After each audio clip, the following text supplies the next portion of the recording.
or die, comply or die, comply. Welcome to GRC Uncensored, a new podcast designed to elevate real conversations with GRC professionals, auditors, regulators, and those building programs around it. Your hosts Troy Fine and Kendra Cooley, alongside producer Elliot Volkman, guide unfiltered discussions that dig into the reality of how governance, risk, and compliance function, rather than the rose-colored perspective that's fueled by millions in marketing spend. Now, onto your hosts. Hello and welcome back to GRC Uncensored. I am your producer, Mr. Elliot Volkman, alongside our hosts, TJ or Troy Fine and Kendra. We are going to be talking about not GRC automation, probably, maybe a little bit, but instead, hopefully something that is generally impactful to all of our listeners. And for that, we have a wonderful guest who has seen all sorts of different flavors of GRC. So for that, we have Mr. Pete Strouse, who is a cybersecurity talent advisor and founder of an organization of a recruiting nature, and also hosts a podcast, which I believe is called the Talent Gap Fireside Chat. Did I get that right, Pete? Yep, that's it. All right, we're on a roll here. I haven't messed up once. Only press the edit button. Okay. Anyways, so to shape our conversation, we are talking about value add, how people enter to this wonderful world of GRC. And your experience obviously lends to that because you have worked for organizations very deep into the heart of it. But I feel like there was a past episode where, oh, you know what, Pete? No, I think it was Troy and Kendra. You and I, we were chatting last week about this exact conversation of how do people actually end up in GRC? It's not like cybersecurity where you go through boot camps or higher education or something to that extent.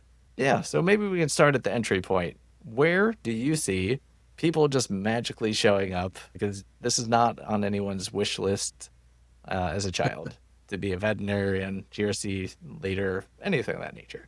Yeah, I mean, I started a campus recruiting program, so I think that's kind of the traditional path for most folks that end up in GRC. Obviously, you'll sometimes get career changers and stuff like that coming from other fields, but I think the consulting firms have largely been sort of the breeding ground or training ground for a lot of the folks that end up getting into GRC. So really at the beginning, it was the big four. They really doubled and tripled down on building these talent pipelines. They saw the value in that because they were able to get good GRC people with high potential at a relatively low cost once they had that infrastructure in place.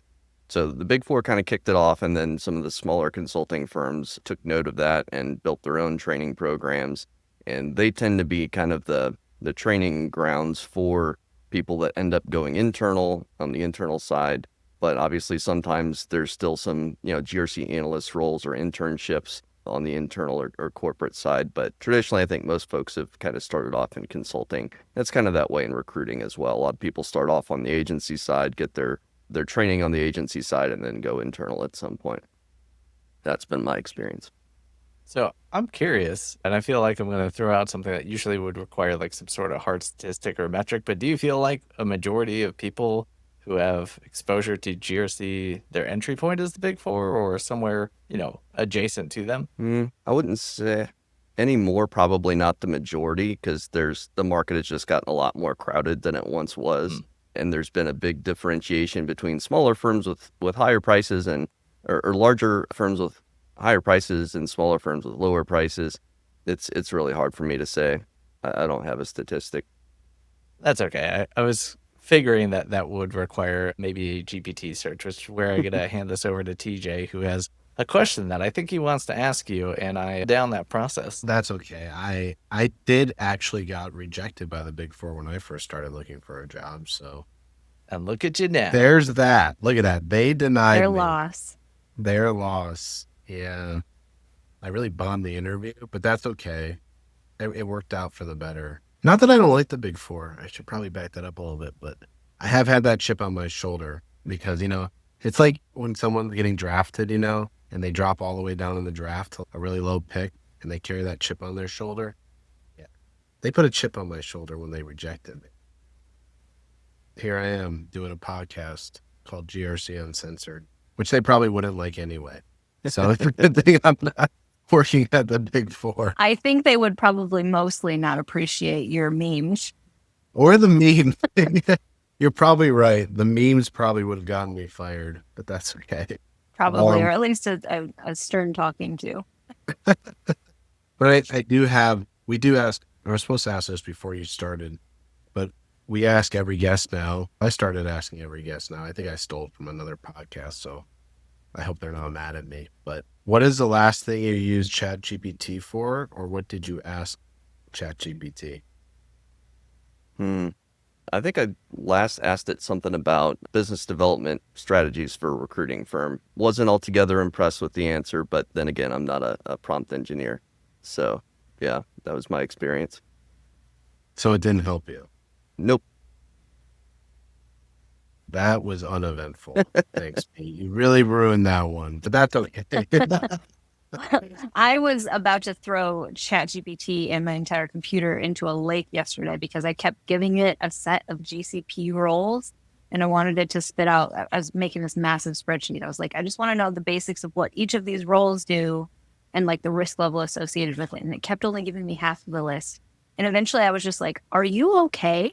I was like, I'm sorry. Like, you better be. Yeah. The good news is you knew it wasn't good answered. I guess that's half the battle with AI now, right? The people have to know it's producing good information. So Yeah. good for you too. Yeah, and I think a tool is only as good as the person wielding the tool as well. And, I probably could have been better about trying a few different things to get what I was really looking for. But yeah, at the end of the day, it kind of put together some stuff that I'm already doing. Yeah.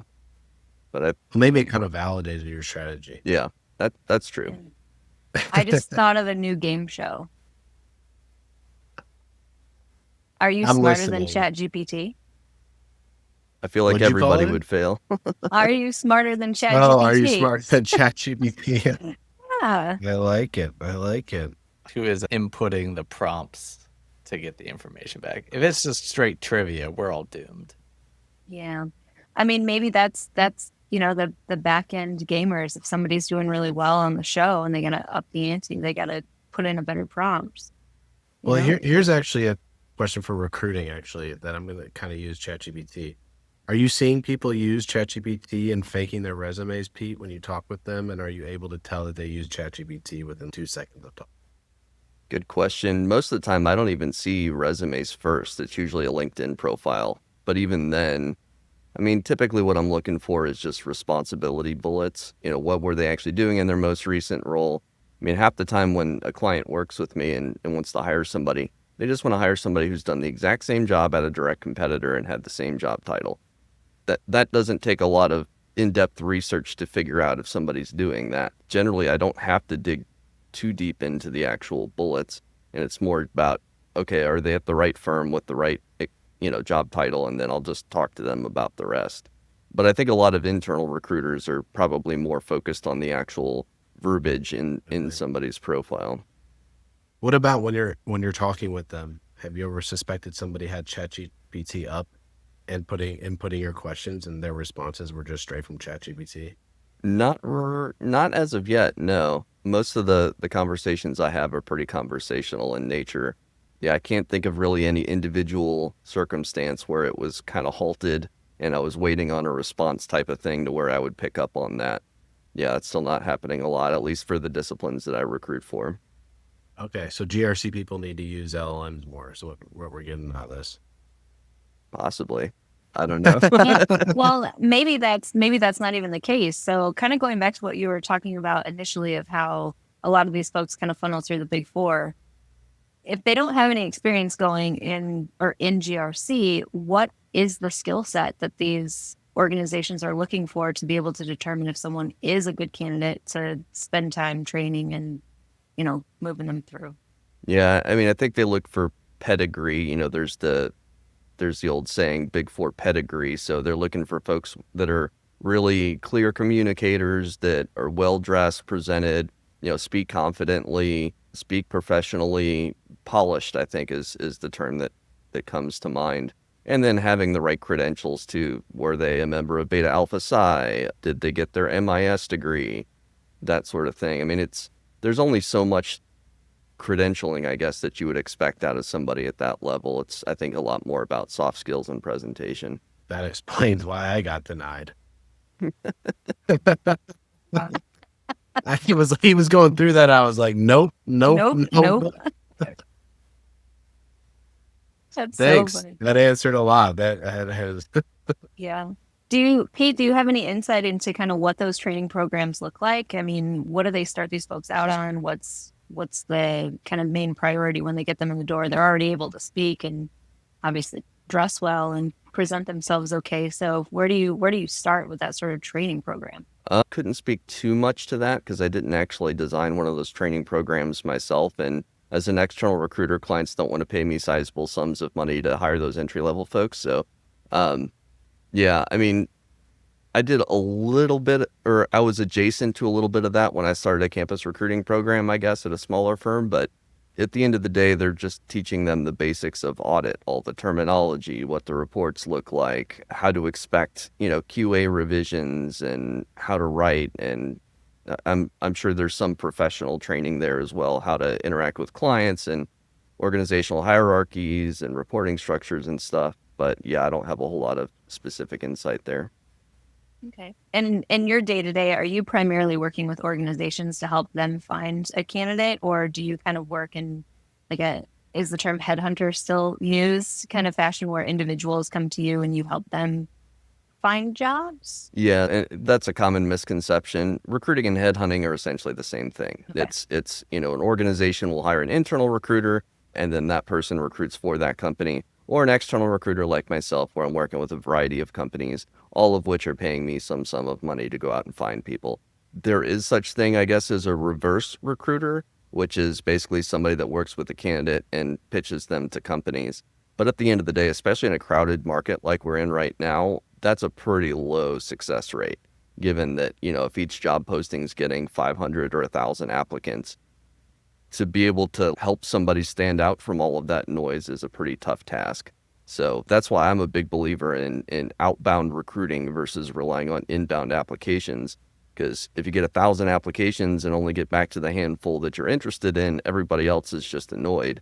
And that's just not a good way to do it. But that's the way a lot of internal recruiting teams are operating right now. So I go out and find people, basically.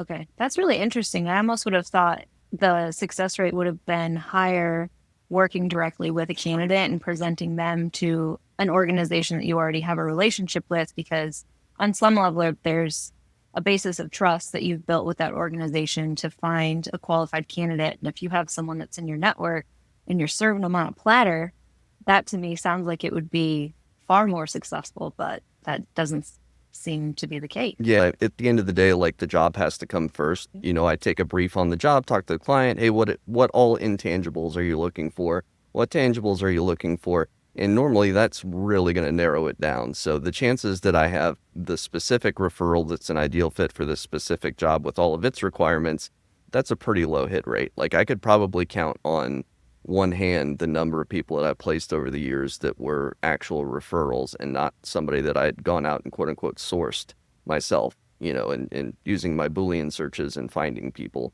just because it's rare that those stars align like that. But a lot of my competitors would have you believe that they have, hundreds of passive candidates just sitting there on their bench waiting to be contacted by them. We're all doing the same thing. We're all going out and finding people. And yes, we may have a referral sometimes, but I would say that's probably the exception to the rule. Interesting. Yeah, I know as a person who's running a security portion of an organization, I get LinkedIn messages constantly of, I have a talent pool all lined up if, you're hiring. I don't know, Elliot or TJ, if you guys get those messages, but I know for me, I get them constantly. Yeah. Sometimes, but then they realize that I work at a really small firm. We only have, the last firm I worked at, we only had a few people. We only had 10 people, so we weren't really using recruiters to find people. I probably did more what Pete did. I did outbound myself and tried to just find people in my network if they were a good fit. We were looking for some. Yeah. But I did get those a few times, but I think in your role, you probably get it more than I had to guess, Kendra. Yeah, especially anytime I put up that I'm hiring banner, it's just opening the floodgates and letting people in. But so talk to us a little bit about what that process of recruiting looks like from your side. I mean, obviously you made a connection with an organization. They tell you they're looking for a specific candidate. Is LinkedIn your first stop? where you go to source those individuals? I presume you have some sort of fancy recruiting license in LinkedIn that gives you all the dirty details. Yep. Yeah, you nailed it. No, I mean, ultimately, we're going to have an internal database that we're going to search first, people that we've talked to before. I talk to so many people in GRC, for instance, I'll just think or search through my LinkedIn, my regular LinkedIn inbox, not my recruiter inbox. I'll search through my regular LinkedIn inbox for people that I've talked to recently that I know happen to be on the market. So like right now, I know 3-4 good QSAs that are actively looking and could start somewhere right away. But it's pretty rare that I get a skill set like that where there's 3-4 people all at once. So if I got a QSA opening right now, I could easily refer a few people that were referrals or people that I've talked to recently. But usually, we'll start with the internal database with our LinkedIn inbox. And then depending on what the client requirements are, obviously go out to the market and find people mostly through LinkedIn Recruiter. I think a lot of recruiters these days are not trained in the quote unquote old ways of doing things, crafting a complex Boolean search string to really narrow down the candidate pool to only the most ideal people. But that's still the way that I do it. I don't just search for a job title, but half the time it's like scouring specific companies for people with that exact right job title that I know happens to be a fit for what my client's hiring for. For instance, if I'm looking for a QSA, I'll only go to the list of QSA companies and only target people that have, QSA somewhere in their profile or PCI somewhere in their profile, specifically that I know is likely to be a QSA working for a QSA company. So usually it's a pretty narrow candidate pool that I'm searching through, and I try and narrow it to make sure that I'm not blasting out to people that are obviously not a fit for what my client's looking for. Interesting. I have a lot of questions on this topic, so feel free to Go ahead. And Go I- ahead. Go ahead, Kendra. Okay, all I'm right. just learning, so I like this. Okay, awesome. So when you've conducted that initial search, obviously you have a bunch of potential candidates that come up. I presume on LinkedIn you have some visibility into that private open to work feature, right? Mm-hmm. So are those the individuals that you're targeting first, or does the open to work or not open to work not really prevent you from reaching out? You're just like, hey, dangle this carrot, let's see who responds. Yeah, I mean, if I was really trying to maximize my response rates to get my in-mail credits back, I would focus on the people that have that open to work set up to where the in-mail credit is free and refunded to me. People don't realize that in-mail credits are like $10 a piece. So it's not cheap when you're sending out hundreds at a time. But yeah, ultimately, I'm kind of agnostic to that. I don't think it really matters. I mean, up until the last couple of years where the market's been turned on its head, most of the placements I made over the years were passive candidates that never needed to look for a job a day in their lives. That's changed a lot in the last couple of years with so many extra people on the market. I really just look for the best person for the job, whether or not they're actively looking. Okay. And does your approach and how you reach out to those people differ depending on if they do have an open to work kind of flag on their profile versus if they're not in the market? Good question. I haven't really made a differentiating thing there. Ultimately, what I'm looking for is somebody that, one, has the right skill set, and then I'm thinking what could their potential pain point be in their current role. So often if somebody's working at a larger firm, for instance, I'll know that, hey, they're probably used to a lot of red tape and organizational inertia and a lot of annoyances of a larger firm. And if I'm representing a smaller firm, I'll know, okay, they might, if they're interested in making a move right now, it might be because they're sick of all that red tape and they want to feel like they're making a greater impact, that sort of thing. So I try and match the messaging to what their potential, pain points and motivators might be. But obviously, a lot of it's a guessing game. You're just hoping to get good responses from people that are qualified. Yeah, that makes sense. And do you find, or maybe you don't really pay attention to this, that the folks that are responding to you most often are the ones who are kind of in that open to work category versus do you get a lot of brush off, I'm not even going to respond from folks that don't have that banner? My messages are so targeted. I don't get a lot of really negative responses, but yeah, I guess I haven't really noticed if I would imagine the response rate's better for people that are open to work. I just don't track that a whole lot. Okay, interesting. Yeah. So you're not sending out a lot of, hey, I saw you're a C++ programmer. And that's not on someone's profile. Gosh, I've gotten a lot of those. I also, not too long ago, got a recruiter reaching out to me asking if I wanted to manage what was it? American Eagle clothing store. I was like, Definitely not my background. I am not Headquartered- qualified for that. Headquartered in Pittsburgh. I can go talk to them if you want. Is it really? Yeah. Yeah, that was a good one. I was like, I don't think I'm qualified for this, but thanks for reaching out. Yeah, that brings up a good point, actually. So what a lot of recruiters will do, they'll do essentially the equivalent of an email blast, but on LinkedIn via InMails or whatever. They'll just get their list of search results and then check all, and then send the same template to everybody in those search results. But what ends up happening, especially if their Boolean isn't very good, or they're just doing a simple, single keyword search or something, you'll get a lot of false positives like that, and make yourself look pretty silly. So that's why I make sure to review every single person before I send them a message, because I don't want that to happen. Good. And that's how you also get a good reputation as a recruiter in the field. Yep. Cool.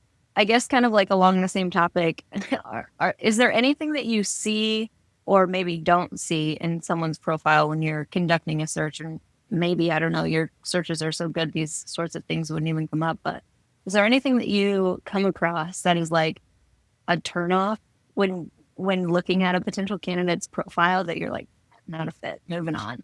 Good question. Yeah, so not capitalized names, I see that a lot. And sometimes I think that could just be a cultural thing. I'm not sure exactly. There's also misspellings of HIPAA with 2 P's. That's a no for me. Misspellings in general, or especially if it's something like a job title where that's something in bold and it's front and center. I know if I send somebody's resume or LinkedIn profile to a client and it's got an error in it and they're CPAs, chances are they're not going to appreciate that. Yeah, that's pretty much it. It's just errors. Well, actually, kind of sticking to that note, what about if somebody says like they're an expert in 25 different frameworks? Do you instantly know that that's probably impossible?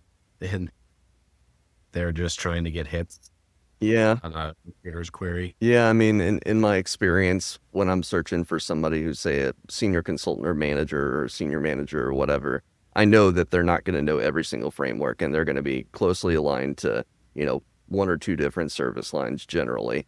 So yeah, if somebody has 20 million different frameworks on there, I know they're probably not going to be an expert in every one, but I don't know that it would necessarily turn me off if they said expert in all these things. They could just be a little bit self-aggrandizing.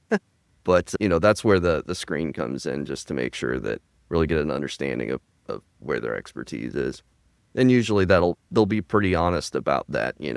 I'll say, you have a lot of frameworks listed here. Which would you say that you're strongest in? And get an answer from there. Yeah, that's a good point. I mean, I guess I'm thinking if you're recruiting like somebody with 3 or 4 years experience and they have 6 frameworks, Yeah, I just don't see chances that are, a lot. what'd you say? I just don't see that a lot. You don't see that a lot. Okay. I know when I was at Strata, we would have a lot of people that would reach out when their resumes would have a lot of different frameworks on there because we were offering so many frameworks. So I think people tailored their resumes to be like, oh, look, I have experience in all these different frameworks. That usually wasn't the case, but I think they were tailoring it because of the software we were offering had a lot of different frameworks in it. So it makes sense that you're having a narrow search, so you're probably not seeing for certain framework.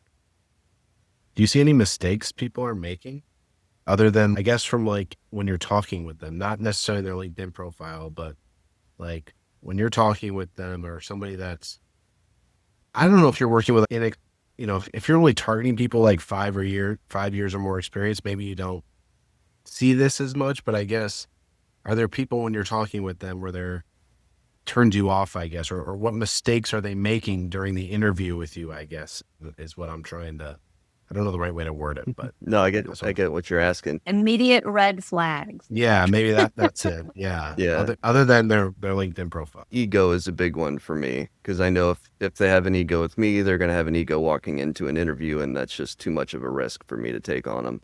And there's one thing, and I've trained a couple of recruiters now, including my wife. When I did, I would always make sure that they knew that you're under no obligation to submit somebody if you don't believe that, if you believe that you're taking a risk on them, basically, or you're taking on a risk by submitting them. So I always have that in the back of my mind. But yeah, ego is a big one. If they act like they know more than you, or they're disrespectful in any way, condescending, that sort of thing, that's always a no-go. If the first words out of their mouth are, what's the salary? That's also kind of a no-go. Understand that could be contentious for some folks. My experience, though, is if somebody wants to make a move for money and no other reason, there's always somebody paying more, basically. They could get the job with my client, be there 3 months or less, which is my guarantee period, and then just move on to take another offer with more money. And that's not a good look for anybody. So I try and look for greater, deeper motivators, I guess. Career growth, that sort of thing. I spend more of my time generally on the motivators than I do on their actual skills, believe it or not, because I think that's a greater predictor of a longer term career match than what skills do they have today. So I'm looking for like high potential and high degree of motivation, internal locus of controls, a lot of these intangible things that you wouldn't necessarily get by looking at a resume. So external locus of control would be another red flag, I guess. Somebody's always doing something to me. I have no control over my destiny. My boss is a jerk. I can't get promoted, but they don't have a good reason as to, why that might be, that sort of thing. You kind of got to play it by ear, and each person's different. So I try and just have a more conversational interview with folks. And I think you tend to get the best and the worst out of people that way. So they kind of self-select out in some cases, and in others you get the best out of them. Yeah, that's got to be, 100% true. How soon into like a regular screening call are you pretty much able to be like, that's it? Or, hey, I think this is a pretty good fit. But yeah, there's no getting around the fact that I think people, they make a first impression on you. I try and give them at least a few minutes before I make a hard and fast judgment.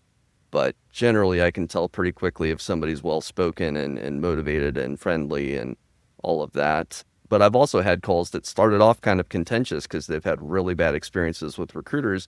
And by talking to me for 5 minutes, they actually know what I'm talking about. And immediately the conversation becomes a lot easier. They're more comfortable. And by the end of the call, we've done a complete 180 from where we started. Generally my screening calls are about 15 minutes. So unless it's absolutely terrible in the first few minutes, they usually go 15 minutes. Okay. That's really interesting as well.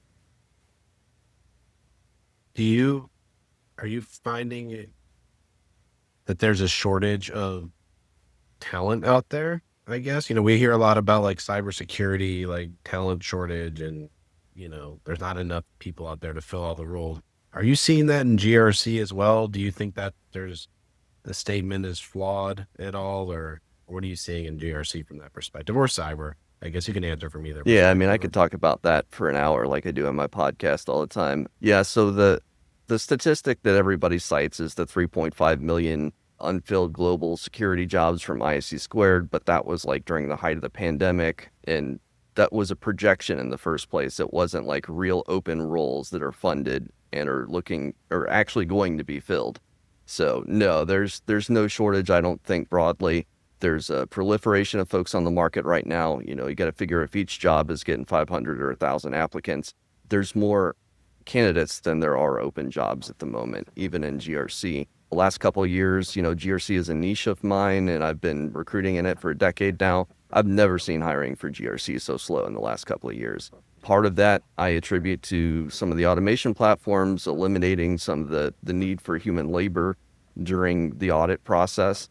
Otherwise, I couldn't tell you what's going on, but it certainly seems to have been depressed the last couple of years.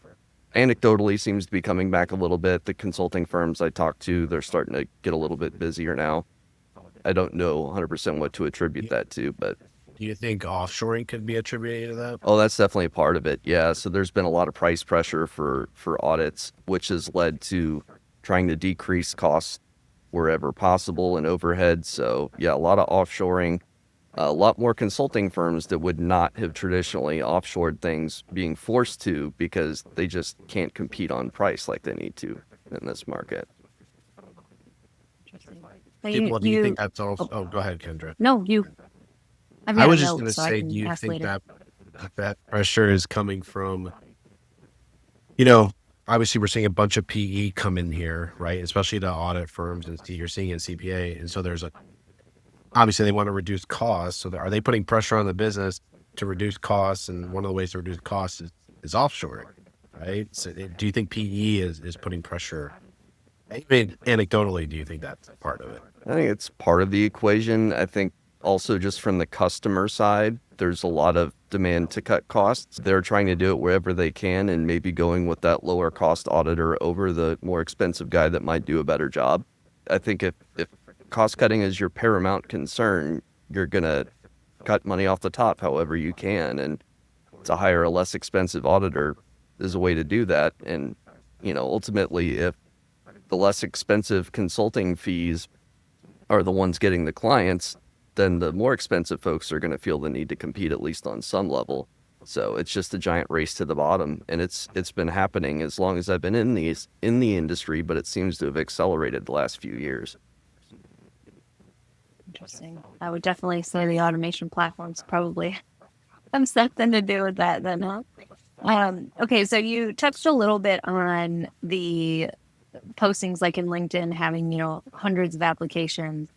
Have you seen or experienced or heard anything about a bunch of bots applying for these roles? I mean, I see, I'll go out and look at open jobs sometimes and it'll be like, this job was posted 5 days ago and there's been 500 applicants. Like, I have a really hard time believing that. From your perspective, how much of that is actual candidates? How much of it is like spray and pray? How much of it is bots? What does that actually look like?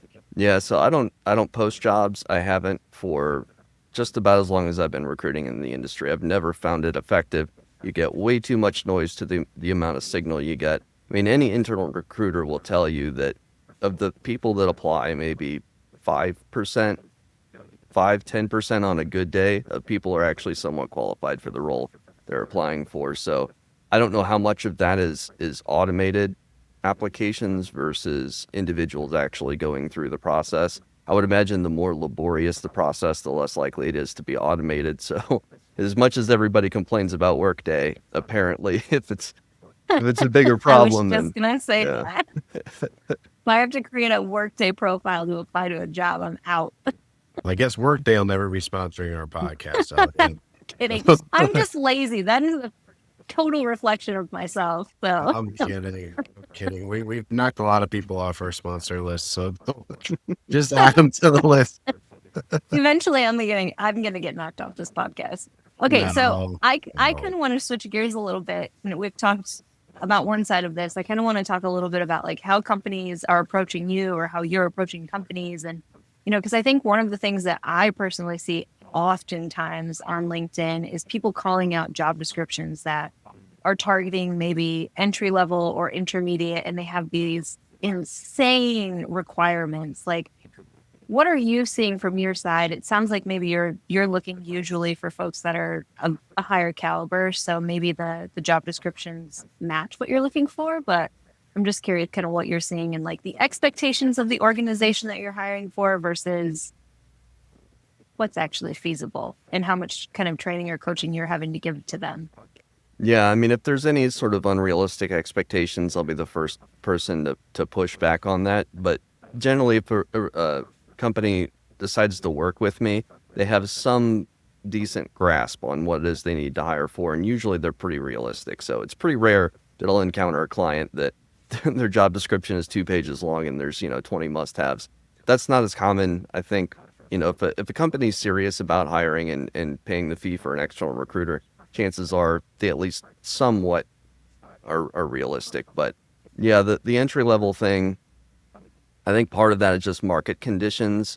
There's an expectation gap overall right now because a lot of the jobs aren't located where the people are, more return to office, that sort of thing.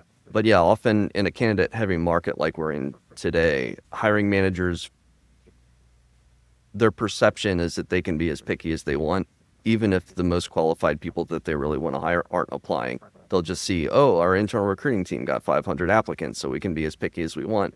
And that's how you see a lot of these long job descriptions that are looking for unicorns. On the entry-level side, though, that's unique, I think, to entry-level and security specifically, because everybody says that security's not an entry-level field. You got to, understand the technology to be able to secure it, that sort of thing. That's the most common refrain I hear. Security's not an entry-level field. It's a overlay on top of IT. So you have to understand IT. But even then, there's only a handful of true entry-level roles in the U.S. at any given time. So we just have a massive mismatch between the number of job seekers, especially at that level, at the entry level, compared to the number of jobs that would have those folks. So it's just insane amount of competition. And anytime there's that many candidates for any given role, the requirements start to increase in size. And then also you get longer interview processes, more more skill checks, writing exercises, panel interviews, stuff like that. Yeah, absolutely. What are you seeing from organizations? What is the most common role that you're recruiting for, and what is the skill set that they're looking for? I can tell you what my competitors are busiest with. I mean, I tend to focus more on GRC and DFIR traditionally, and I've worked with a couple of the compliance automation platforms. So hiring's been pretty slow on my end over the last couple of years, but it seems like the biggest demand for skill sets in security right now overall is the more technical disciplines. So like application security, DevSecOps, niches like OT security, where there's just not that many people that have that particular skill set. Like I said, I think the automation platforms and offshoring has really decreased the overall need for GRC folks. And I think as AI gets better and better, that trend is going to continue. So it'll be interesting to see how the next few years play out as the AI agents get better.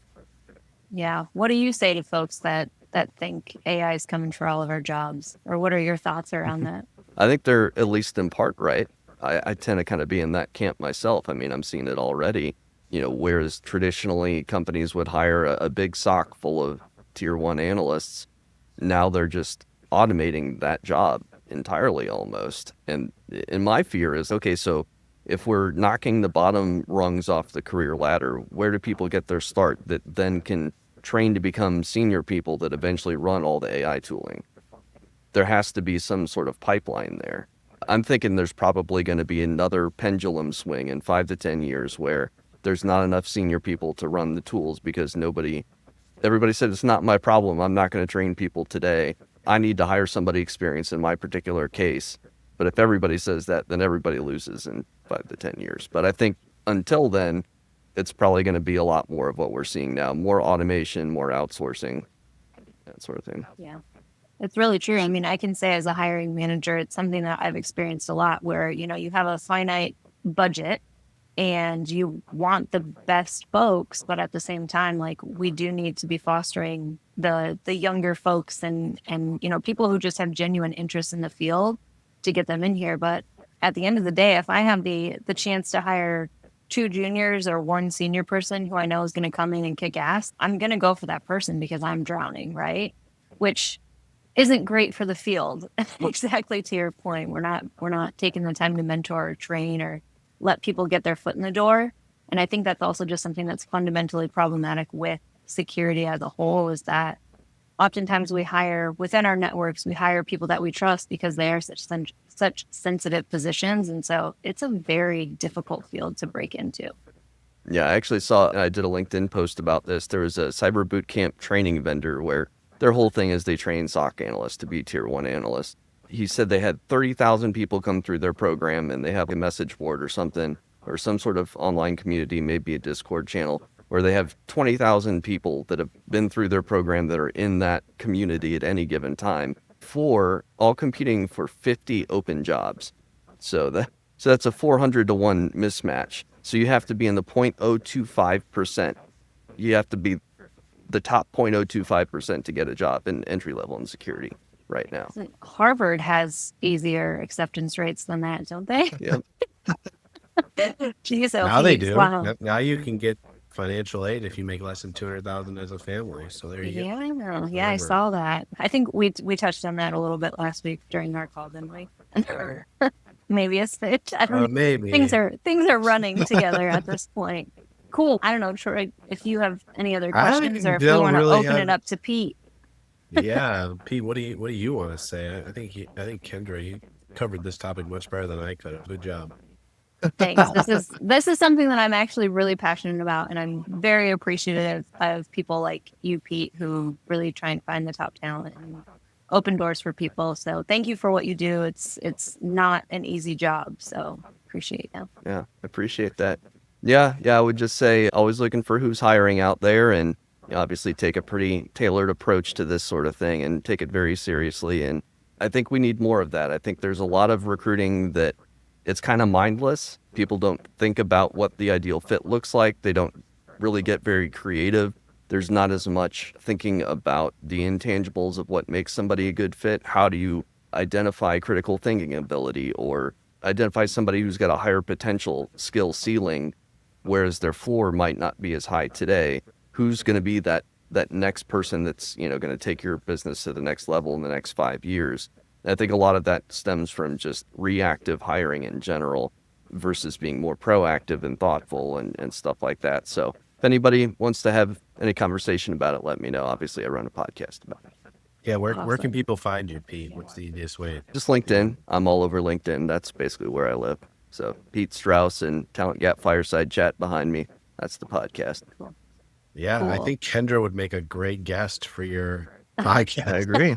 Much better than I would. So Oh, gosh. Kendra to your podcast. I'd be happy to anytime. All right. So to wrap us up, let's hit everybody who's listening with a couple of tips. So if you're a company looking for a GRC professional, what are a couple of tips that you can give them?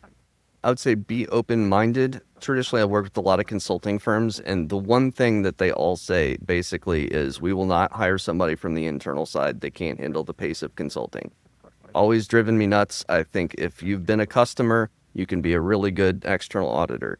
You have to have the right motivation and efficiency and sense of pace and things like that, but that can exist on both sides of the fence, I think, and there's far too much narrow-minded hiring happening out there, especially in the consulting world. So I would say that be open-minded, look more for intangible traits versus credentials. It does seem like a lot of hiring managers I talk to, they do really care more about what somebody can do versus how many letters behind their name. So that is a positive thing, but the cert companies wouldn't have you believe that anyway.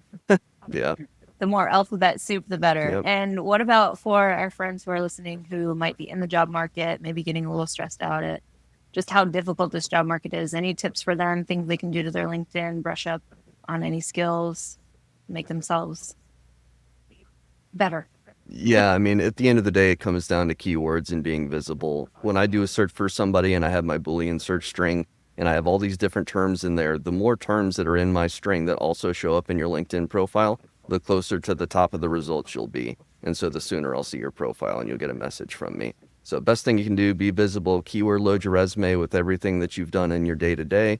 And then I've been telling people, with as much noise as we have in this market and how many applicants there are per job, the best thing you can do is really be, it sounds cliche, but always be networking, be thinking about people that you've worked with in the past that would vouch for your ability or, your personality.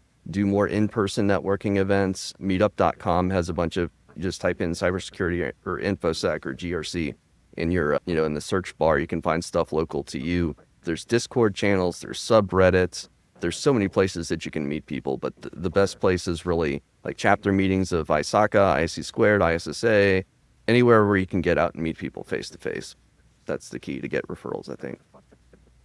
Couldn't agree more. I think networking is so powerful, especially in this industry. Again, because, oftentimes we hire people that we can trust. So I think those are really great tips. And yeah, Pete, just thank you so much for joining us today. I think this was an awesome episode. Hopefully people are able to take some great things away from it. And yeah, I'll definitely do your podcast if you want me to. Sounds good. You get an email from me. Appreciate it. Yes. Sounds good. Yeah, this was great. Pete, I think you've definitely proved that you're very knowledgeable in this space. And thank you for reaching out to be on the podcast. I think a lot of people get a lot out of it. And it's definitely a good change of pace from what we normally talk about. Thanks for being on. My pleasure. Thank you. Thank you for listening to GRC Uncensored, the podcast, where Troy and Kendra know their shit, and our producer just talks shit. To learn more about GRC, go to grcuncensored.com, subscribe to our newsletter, or join our community on Reddit. Viewpoints expressed during the show do not reflect the brands, employers, or companies of our hosts, guests, or sponsors.